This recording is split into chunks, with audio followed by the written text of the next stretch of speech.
Assalamualaikum warahmatullahi wabarakatuh. Perkenalkan, saya Novanjana Kaisyah. Kali ini kita akan membahas mata kuliah Manajemen Keuangan. Untuk soal nomor 1 yaitu PT Cahaya Komputer adalah perusahaan yang memproduksi komputer. Dalam satu hari, perusahaan dapat menghasilkan 5 unit komputer dengan biaya per hari 1,5 juta rupiah per unit komputer untuk biaya material dan tenaga kerja. Untuk menambah material menjadi komputer dibutuhkan 20 hari. Manajemen perusahaan mempunyai kebijaksanaan penjualan kredit dengan jangka waktu pembayaran 40 hari, sedangkan pembiayaan kepada pemasok jangka waktunya 25 hari. Pertanyaan pertama, berapa harikah siklus konversi kas? Sama dengan periode konversi persediaan ditambah periode penerimaan rata-rata dikurang periode penangguhan utang, sama dengan 20 hari ditambah 40 hari dikurang 25 hari. Maka siklus konversi kasnya adalah 35 hari. Pertanyaan berikutnya, pada tingkat produksi normal, berapakah besarnya modal kerja yang dibutuhkan perusahaan agar dapat menjaga kontinuitas produksi? Sama dengan 5 unit komputer dikali 1.500.000 rupiah dikali 20 hari, sama dengan 150 juta rupiah. Meskipun PT Cahaya Komputer harus mengeluarkan biaya sebesar 150 juta setelah 20 hari, tetapi perusahaan tidak akan menerima kas sampai 60 hari, yaitu dari 20 hari ditambah 40 hari dalam siklus. Jadi, PT Cahaya Komputer harus bersabar dalam kurun waktu 35 hari, yaitu 60 dikurang 25 ke depan, untuk mendapatkan keuntungan. Pertanyaan ketiga, berapa besarnya penurunan modal kerja jika pemasok memperpanjang jangka waktu pembayarannya menjadi 35 hari? Sama dengan periode konversi persediaan ditambah periode penerimaan rata-rata dikurang periode penangguhan utang. Sama dengan 20 hari ditambah 40 hari dikurang 35 hari. Sama dengan 25 hari. Pertanyaan selanjutnya, seandainya manajemen perusahaan sedang menganalisa usaha produksi baru. Dengan proses produksi yang baru, proses produksi dapat dipercepat menjadi 15 hari. Dan jumlah produksi menjadi 6 unit komputer per hari, akan tetapi biaya material dan tenaga kerja akan meningkat menjadi 1,8 juta rupiah.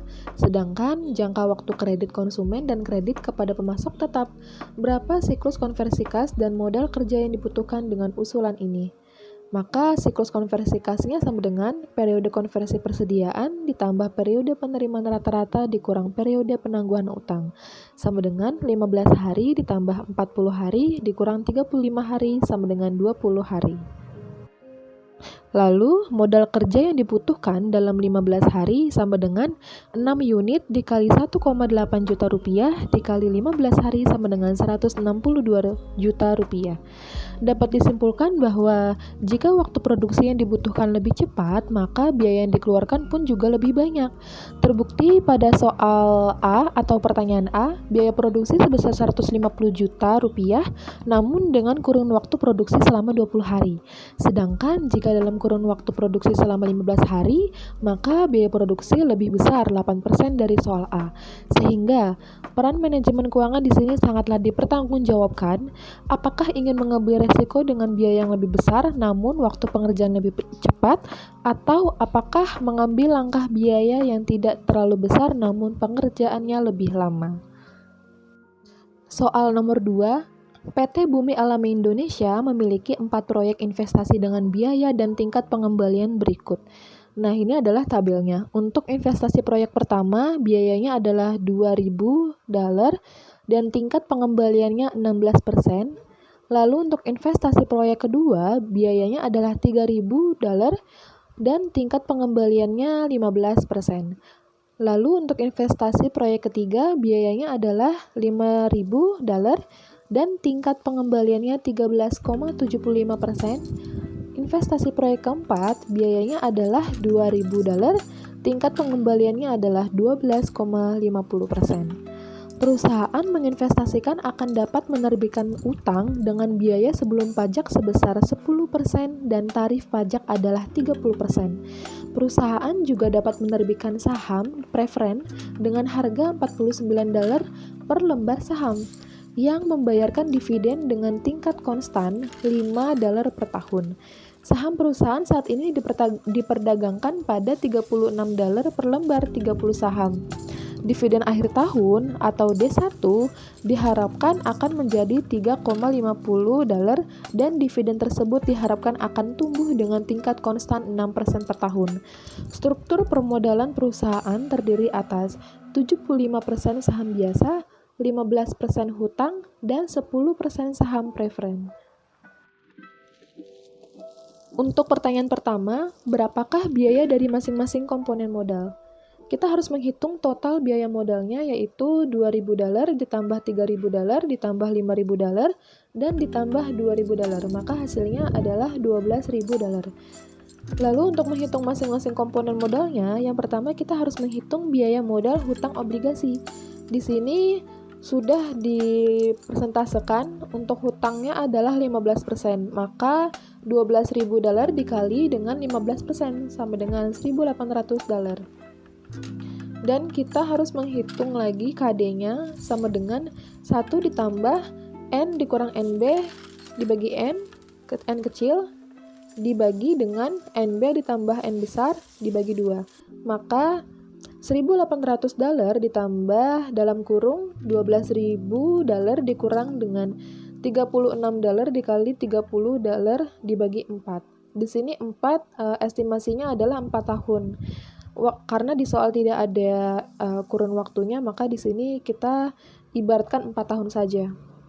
Lalu dibagi dengan $36 dikali $30 ditambah $12.000 dibagi 2. Maka hasilnya didapat 1.800 ditambah 12.000 dikurang 1.080 dolar dibagi 4 dibagi lagi dengan 1.080 ditambah 12.000 dolar dibagi 2. Maka hasilnya lagi adalah 1.800 ditambah 10.920 dibagi 4 ditambah dibagi 13.080 dolar dibagi 2 sama dengan 3.188 dolar dibagi 6.540 dolar sama dengan 0,4875 atau 48,75%. Nah, selanjutnya disesuaikan dengan tingkat pajak sehingga KI-nya sama dengan KD dikali 1 dikurang T sama dengan 48,75% yang sudah dihitung yang tadi dikali sama 1 dikurang 0,30. 0,30 adalah tarif pajaknya, yaitu 30%, sama dengan 48,75% dikali 0,70, maka hasilnya adalah 34%. Lalu kita menghitung komponen biaya modalnya saham preferen. Nah, karena persentasenya adalah 10%, maka $12.000 dikali 10% sama dengan $1.200. KP-nya sama dengan DP dibagi PO, sama dengan $49 dibagi dengan $1.200, sama dengan 0,0408 atau 4,08%. Lalu kita menghitung lagi biaya modal saham biasanya. Karena presentasinya adalah 75%, maka $12.000 dikali dengan 75%, maka hasilnya adalah $9.000. KE-nya sama dengan D1 dibagi dengan PO ditambah G, sama dengan $36 dibagi dengan 9.000 ditambah 6%, sama dengan 0,004 ditambah 6% sama dengan 0,064 atau 6,4%. Lalu untuk pertanyaan selanjutnya atau soal 2B, berapakah nilai WACC-nya? Nah, di sini sumber dananya itu dari obligasi, saham preferen, sama saham biasa. Jumlah dananya itu adalah presentasinya sudah dihitung adalah obligasinya itu 1.800, saham preferennya 1.200 dan saham biasanya 9.000. Ini sudah dipresentasikan yang sudah dihitung di soal A. Lalu untuk proporsinya ini adalah 15%, 10%, dan 75%. Jadi 15% dari 12.000 adalah 1.800 yang masuk ke hutang obligasi. Lalu untuk yang 10% dari 12.000 adalah $1.200 masuk ke saham preferen. Dan untuk 75% dari 12.000 masuk $9.000 ke saham biasa. Nah, untuk biaya modalnya itu adalah yang sudah dihitung di nomor 2A, yaitu obligasinya adalah 34%, saham preferennya 4,08%, lalu untuk saham biasanya adalah 6,4%. Nah, untuk WACC-nya ini adalah jumlah dari biaya tertimbang. Di sini biaya tertimbang didapat dari proporsi dikali dengan biaya modal. Jadi 15% dikali 34% sama dengan 5,1% untuk obligasi. Lalu untuk saham preferen adalah 0,48% didapat dari 10% dikali dengan 4,08%. Lalu untuk biaya tertimbangnya saham biasa adalah 4,8% didapat dari 75% dikali 6,4%. Lalu didapat WACC-nya adalah 10,38%. Jadi kesimpulannya, biaya modal keseluruhan atau biaya modal rata-ratanya adalah 10,38%.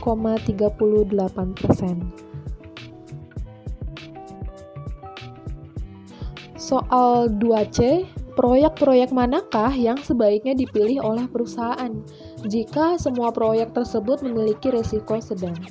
Kita harus menghitung proyek satunya sama dengan $2.000 dikurang 16% dikali dengan $2.000. Jadi hasilnya adalah $1.680. Untuk proyek kedua yaitu $3.000 dikurang dengan 15% dikali $3.000 sama dengan $2.550.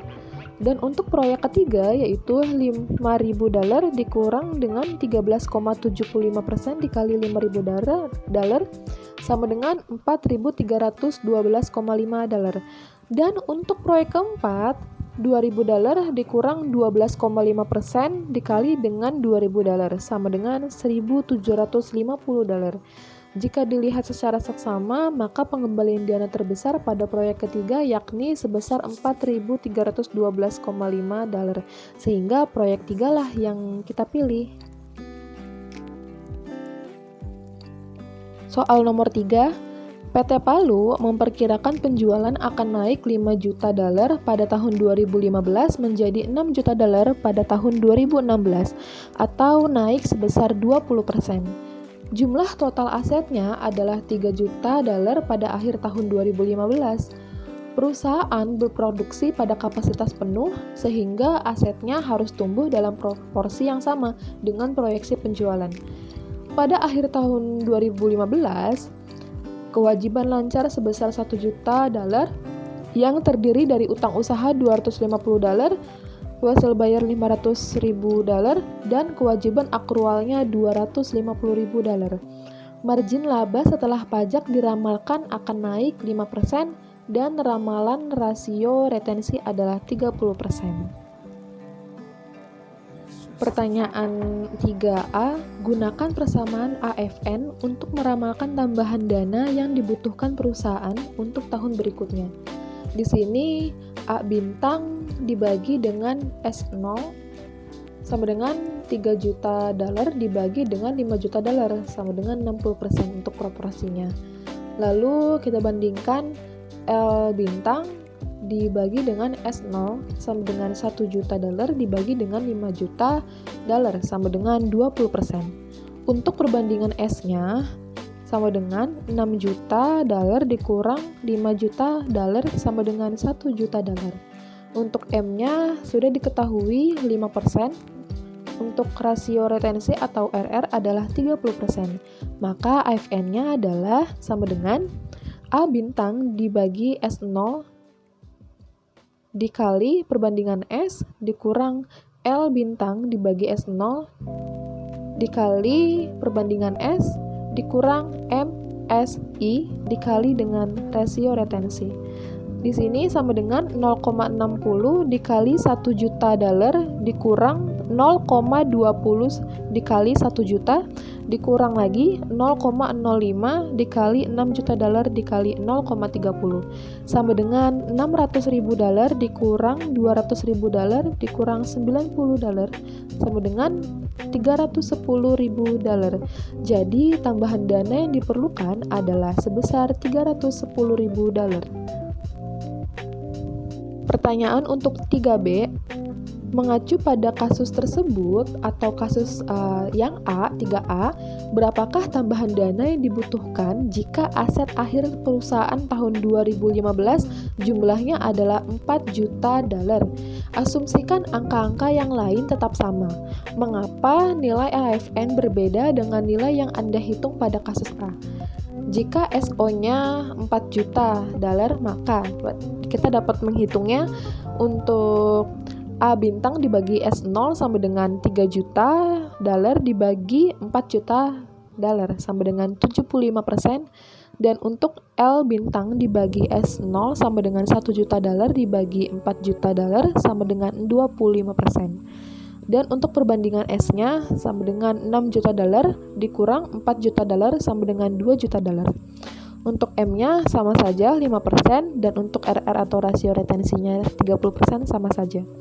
Maka AFN-nya adalah 0,75 dikali 2 juta dolar dikurang 0,25 dikali 2 juta dolar dikurang 0,05 dikali 6 juta dolar dikali 0,30 sama dengan 1.500.000 dolar dikurang 500.000 dolar dikurang 90 dolar. Maka hasilnya adalah 910 dolar. Jadi, tambahan dana yang diperlukan jika penjualan tahun 2015 sebesar 4 juta adalah 910.000 dolar. Hal ini mengapa berbeda dengan kasus A?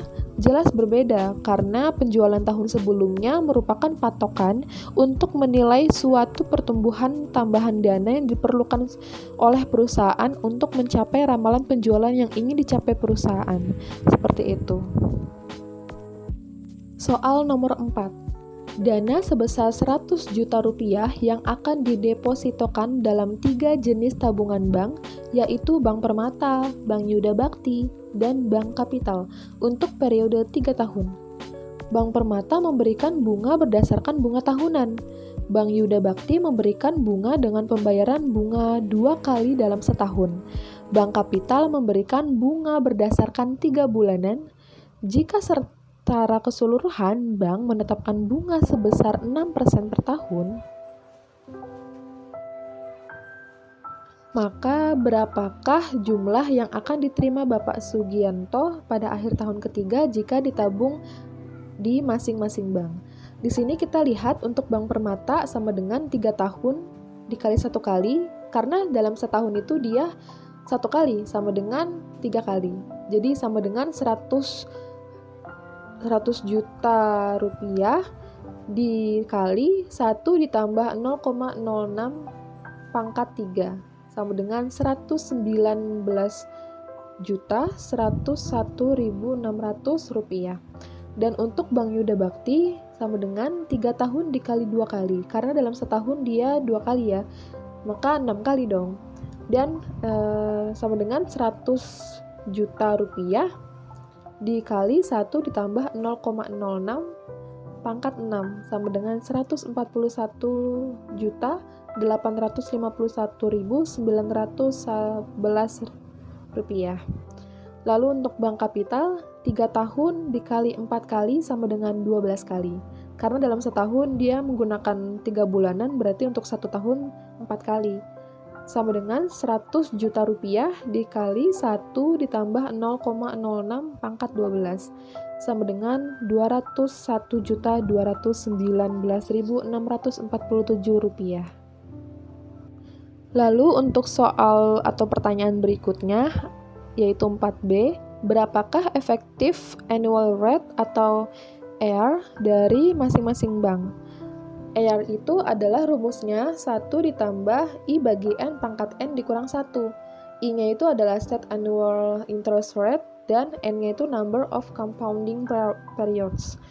Untuk Bank Permata yaitu AR-nya sama dengan 1 ditambah 6% dibagi 3 pangkat 3 dikurang 1.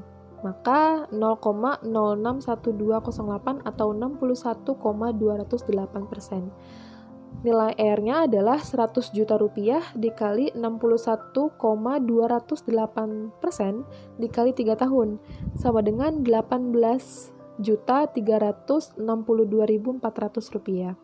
Sehingga pada akhir tahun ketiga memiliki 100 juta dolar ditambah 18.362.400 sama dengan 118.362.400. Dan untuk Bank Yuda Bakti, R-nya 1 ditambah 6% dibagi 6 pangkat 6 dikurang 1 sama dengan 61,52%. Nilai R-nya adalah 100 juta rupiah dikali 61,52% dikali 3 tahun sama dengan 18.456.000. Sehingga pada akhir tahun ketiga memiliki 100 juta rupiah ditambah 18.456.000 rupiah disama dengan 118.456.000 rupiah. Dan untuk bank kapitalnya, R-nya 1 ditambah 6% dibagi 12 pangkat 12 dikurang 1 sama dengan 61,678%. Nilai R-nya 100 juta rupiah dikali 61,678% dikali 3 tahun sama dengan 18.503.400 rupiah. Sehingga pada akhir tahun ketiga memiliki 100 juta rupiah ditambah 18.503.400 sama dengan 118.503.400 rupiah. Untuk soal 4C, dari hasil perhitungan poin B, manakah bank yang dipilih berdasarkan perhitungan efektif annual rate atau EAR dan mengapa? Berdasarkan perhitungan efektif annual rate atau EAR, bank kapital yang harus dipilih. Hal ini dikarenakan bank kapital adalah yang paling besar di antara bank lainnya, yakni Bank Permata dan Bank Yuda Bakti.